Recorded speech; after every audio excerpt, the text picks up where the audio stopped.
Pakistan stock exchange में 100 index 2 साल बाद 48,000 पॉइंट्स की सतह उबूर कर गया। कारोबारी हफ्ते के आगाज पर पाकिस्तान स्टॉक एक्सचेंज में तेजी देखने में आई और कारोबार के दौरान 100 इंडेक्स में 1,000 से ज़ायद पॉइंट्स का इजाफा हुआ और इंडेक्स 48,000 की सतह उबूर कर गया।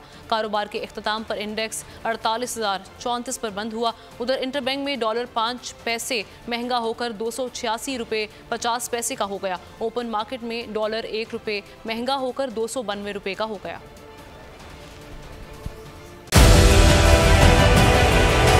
डिजिटल लोन स्कैम, आवाम को कर्जों के जाल में फंसाकर लूटने वाले भेड़िए बेनकाब। बोल की काविशें बाराबर साबित हो गईं। ऑनलाइन कर्ज माफिया के गिर्द घेरा तंग हो गया है।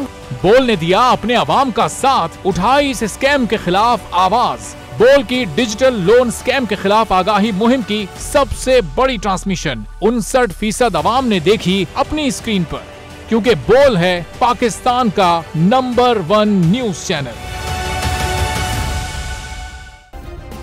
सब्सक्राइब करें और बेल दबाएं ताकि कोई खबर रह न जाए।